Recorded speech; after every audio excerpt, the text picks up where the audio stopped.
welcome back to FranklinCovey's twice weekly podcast on leadership with Scott Miller.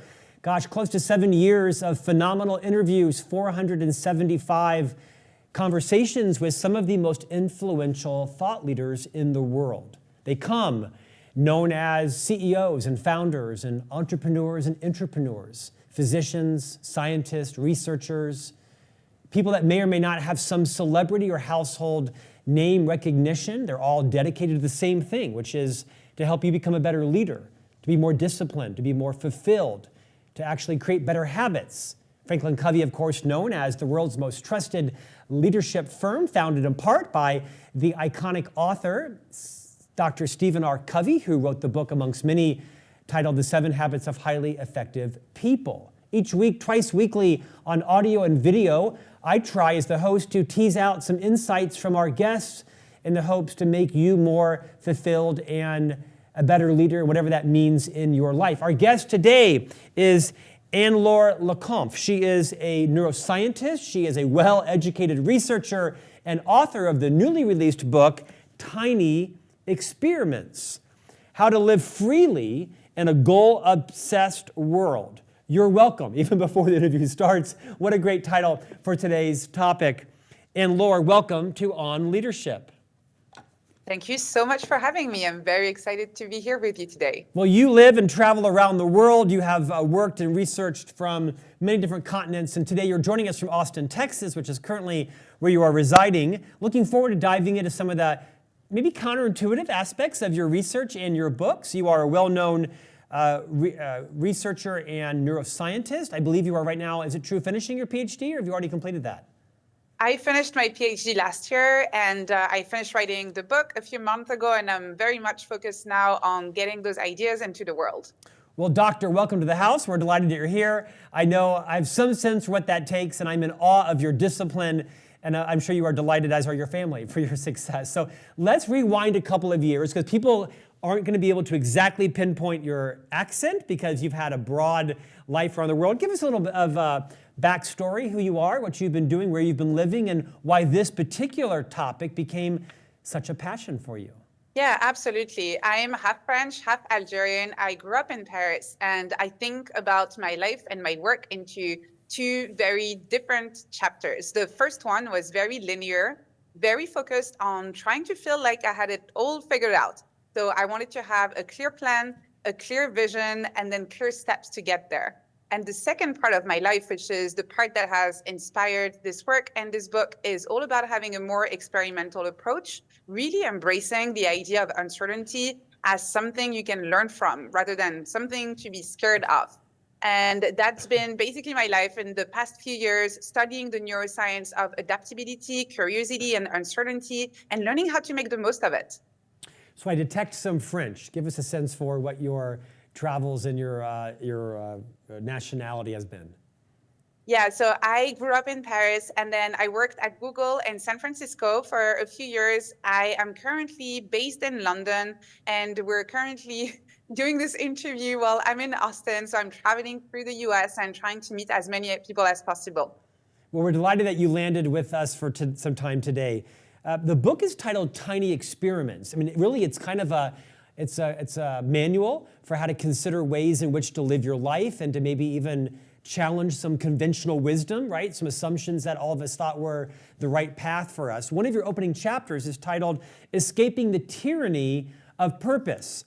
Like, there's a screech on that one because so much time and energy in books are about finding your purpose and discovering it, uncovering it, naming it, leaning into it, connecting it to your activities, when in fact you have a little bit of a countertype to that prototype, if you will, including a great story about a guy named Ron Finley. Slow down and take your time to discuss what does it mean to escape the tyranny of purpose, and maybe tell the story about Ron Finley.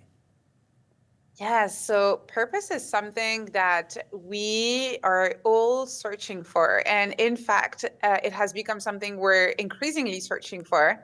In my book, I shared this staggering statistic, which shows that the number of mentions for the phrase finding your purpose has increased by 700% in the past 2 decades only. So there is really this obsession with finding your purpose. And for the book, I interviewed Ron Finley, who you might have heard about as the guerrilla gardener. He did a really big TED Talk where he was sharing his experience trying to grow vegetables on his sidewalk when he realized that it was really hard for him to try and access any kind of supermarket and fresh produce in his neighborhood. So instead of staying in that situation where he would just eat junk food because that's what was available, he decided to start growing his own vegetables in the only spot that was free around his house, which was the sidewalk, and to invite everybody else in his neighborhood to actually take and use some of that produce. He was attacked by the local council legally because you're not supposed to do that. The sidewalk is not a place where you're supposed to grow vegetables. And the fact that the local council was more interested in preventing someone from growing their own vegetables rather than investing in having local supermarkets with fresh produce made him reconsider his current career. At the time, Ron was not a gardener. He was working in fashion, and the gardening was just something he wanted to do on the side. But what happened here made him change his career and really focus on spreading that message that anyone should be allowed to grow their own produce and to have access to fresh produce around their house. The reason why I shared this story in the book is because if Ron had been overly focused on having a linear career, in being successful in his current path, where he did have a sense of purpose, he loved fashion, he might have ignored that other path, that other avenue for exploration and for impact that happened in a more emergent way in his life. In fact, he was a very successful fashion designer. He wasn't just, selling clothes on Etsy. I mean, he had his clothes produced in many fashion stores or department stores, if you will, and made a major pivot. What do you want the learning to be from that for all the people that are listening and watching today that are thinking, oh, isn't that lovely? A successful fashion designer from LA decided to use the space between his sidewalk and the curb that was actually city property to build vegetables. That's lovely. Great for him. What do you want people to internalize that about their own life right now? I want to encourage people to experiment more with their path, with their creative projects, with their relationships, with their leadership, with their communication. What I want them to start thinking about is that even if things seem like they're working for you at the moment, it doesn't mean that you have to keep on sticking to what works. Life is long. There are lots of possibilities, and we can become something that we haven't even imagined in the first place. But that only happens if we make space for experimentation. I'm just internalizing that because I know a lot of people that right now, with a sort of unstable economy, are either sticking with their job because they're kind of, back to being trapped, if you will. Trapped not always in a bad way, but secured. And others, I have 3 friends that have lost their jobs in the last week. 3 very professional people that, for whatever it was, some of the changes happening in Washington about defunding projects. I mean, there's going to be millions of people that lose their jobs in the coming months because of a change in administration and a reprioritization of that leader's funding. What would you say are some mindsets or some calming techniques that people could start experimenting when that seems very scary to a lot of people right now? I think the changing your mindset and having an experimental mindset also means understanding that even though it sounds paradoxical, injecting experimentation in your daily life and work creates more stability. This is what psychologists call self-complexity. It's really the idea of not putting all of your eggs in the same basket. So even if you decide in your day job to be quite stable and to kind of stick to what works, you can make space for experimentation outside of that in other areas. And that means that when things are going to change, because things keep on changing, the world keeps on changing and evolving, you will have different options that you have already started experimenting with. So I think even before the calming techniques and those type of different perspectives, just understanding I'm just going to internalizing this mindset that it is a good thing to experiment and it is going to create more stability. That's number one. And number 2 is really also not necessarily trying to experiment on your own. A lot of people try to experiment with something and they only share what they've learned once they feel like they have developed a certain level of expertise. And unfortunately, they're missing on lots of opportunities to grow and to connect and to evolve in that process. So I would also encourage people to start learning in public, to start experimenting, and to share their projects with coworkers, with their friends, with people around us, with their family, and say, hey, here's one thing I'm experimenting with at the moment. Here's what I'm hoping to learn. And I will share my journey with you as I go, not when I feel like I'm done and I know everything. Your English is extraordinary. I wish my Spanish was half as good as your English is, having it not necessarily be your first language. It's a compliment to you. Let's talk about the power of intentional imperfection. I don't know that I resonate with the idea of being a perfectionist. A lot of things I do aren't perfect. I've been accused of being a perfectionist. I mean, I'm like, have you seen a lot of my work? It's not perfect. I have a high standard, but nothing I've ever done has come close to being perfect. I don't even resonate with that term. Educate us on what it means to embrace the power of intentional imperfection. I really like how you just said, I have high standards, but I am not aiming for perfection because I know that is impossible. And this is really what intentional imperfection is about. It's about accepting the fact that it is impossible to be absolutely perfect across the board all the time. And it's about becoming intentional with that knowledge in mind. So, for example, you might say, this week I have this big presentation coming up on Thursday, and that's going to be my main focus. I'm going to direct all of my energy and attention towards making that presentation a success. But that means that I might not be as present as I would like to be as a spouse back at home. And so when I know that, I can tell my partner, hey, I have this thing coming up and I might not be as present as usual. So please bear with me if I don't notice some of the things that I'm supposed to do, if I'm forgetful, and please do tell me and nudge me if there's anything you need, because I'm going to be very focused on that other thing. When you do that, you actually raise your standards across the board because you're being intentional and you communicate better what those standards are going to be in the moment. That was good marriage advice you just gave there, by the way. That was really good marriage advice. You know, this phrase, change is the new normal, has kind of become a cliche in 2 decades, right? But it's safe to say that disruption is going to be the way of life, in America at least, with this new administration. That's not a political statement. That's just, I think, a fact. Whether people voted for that leader or against that leader, everybody would agree, oh, there's a whole lot of disruption that is happening, not to mention the first few weeks. And I think it's rippling around the world, right? I think all of America's allies and enemies are disrupting themselves to be prepared for what is happening, whether it is the renaming of the Gulf of Mexico, or it's an attempt to regain control, I can't say with a straight face, over the Panama Canal, or the purchase of Greenland, or whatever sane or insane thing that's going on.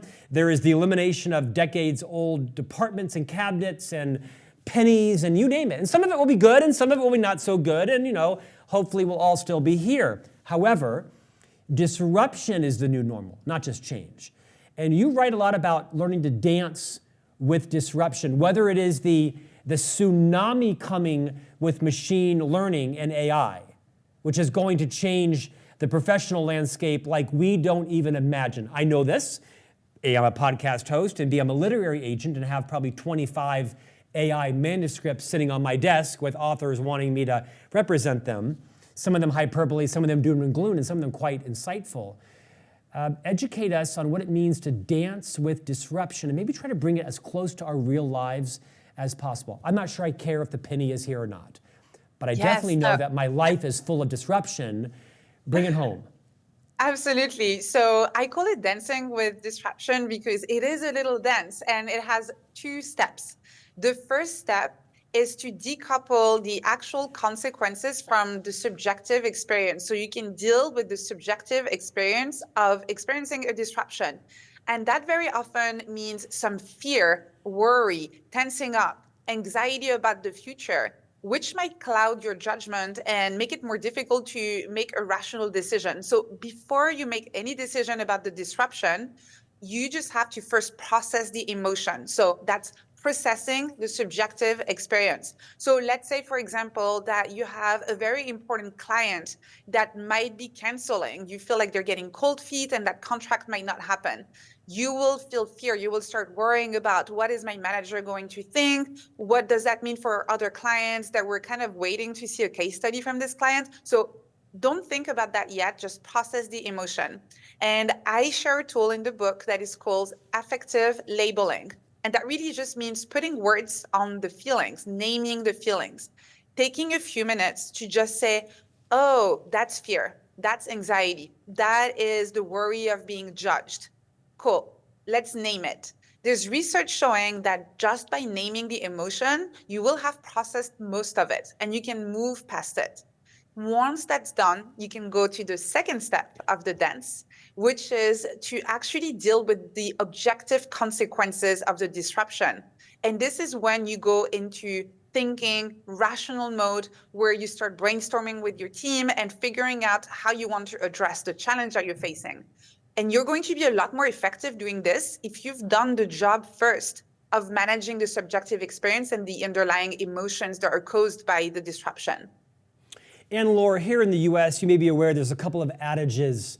For example, when one door closes, another door opens. Sometimes a disappointment turns into an appointment. We hear this phrase, try to find the silver lining. And that may or may not be something that's always good. Sometimes you just need to dwell and own whatever the opposite of a silver lining is, right? You share a great Chinese story in the book about the horse and the sun. Will you just take your time and slowly retell that story? Because I think it has such relevance in our lives, especially those of us who are not yet aware of, but that a disruption is coming our way. It's a beautiful Chinese story, Chinese parable. So what happens is that this farmer has a horse and the horse runs away. All of his neighbors come and say, we're so sorry, you must be so sad. And the farmer says, oh, I don't know, maybe. Then the horse comes back the day after with several more wild horses. And all of the neighbors come and say, you're so lucky, this is amazing. And the farmer says, maybe. Then his son decides to take one of the horses, the wild ones, and to go and break the horse and train it. But his son falls and breaks his leg. The neighbors come again and say, we're so sorry, such misfortune. We're very sorry to hear about your son. And the farmer says, maybe. And the day after, the military comes because war has started and asks to enlist his son, but his son has a broken leg, though, so has to stay on the farm. And again, his neighbors come and say, that is such great luck. And the farmer says, maybe. And what this parable is really teaching us is that we cannot know in advance what a disruption is going to cause and whether any event today is going to have positive or negative consequences over the long term. So it is really about kind of like keeping this sense of equanimity and staying calm and resilience in the face of disruption, because you never know what might come out of it. It is a great story. I'm tempted to post it on my social media for all of my friends that are trying to determine what's happening. Is it good? Is it bad? Maybe. We'll see, right? And it helps you also bring a little bit of calm to an otherwise sort of frenetic life in the world right now. Let's end talking about social flow. And specifically, you talk about three effects: the pooling effect, the ripple effect, and the safety effect. First, what is social flow? And why does a non-intellectual like me care? And let's talk about the three different types of effects. I'll pitch them back to you.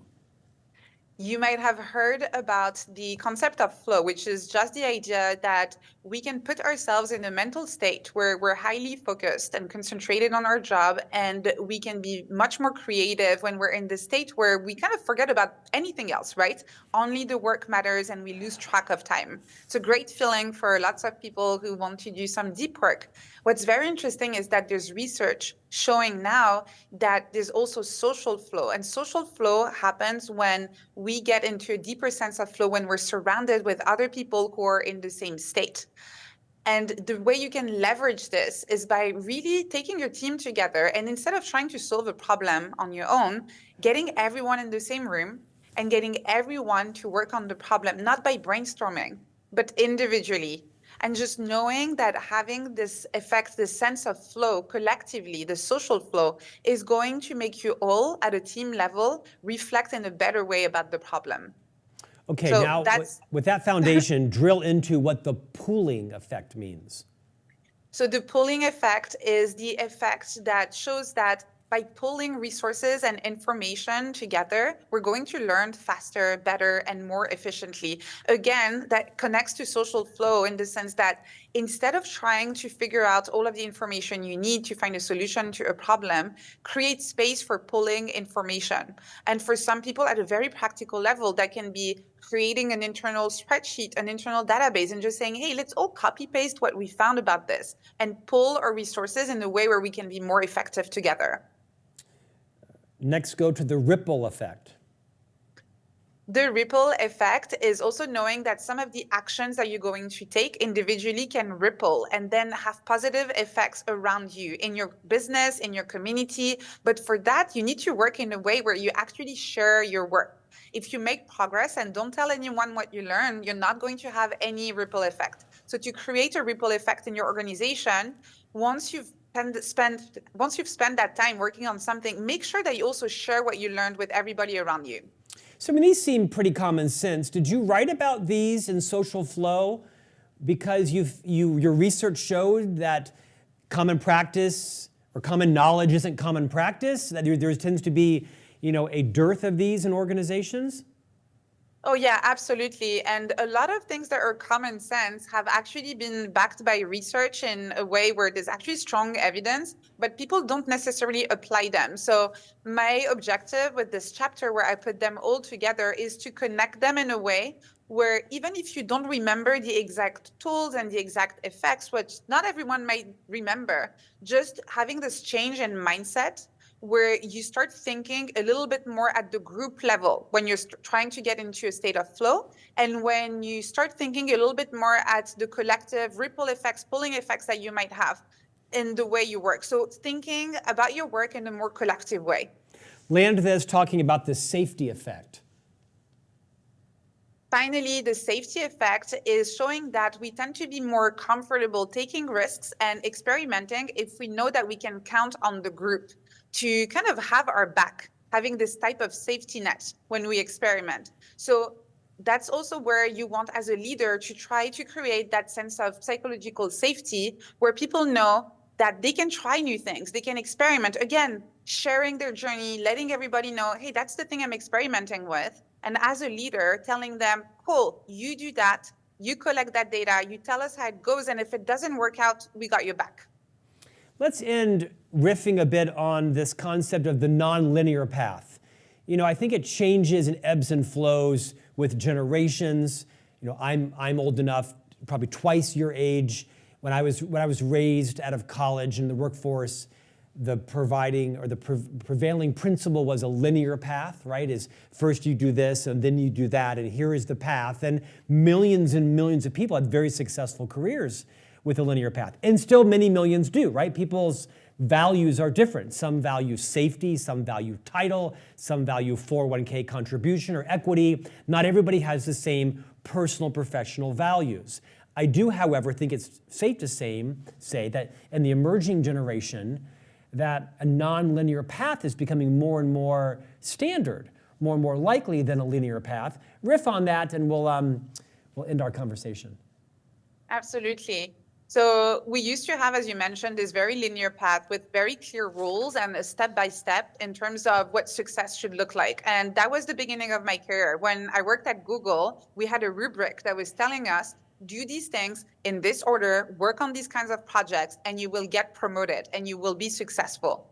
In today's world, where there is a lot more change and instability and uncertainty, that doesn't really work this way. And the new generation has noticed and is changing the way that they work and they design their careers. So instead of having this very linear approach that is based on a more predictable world, they are starting to experiment more, to have a more experimental approach.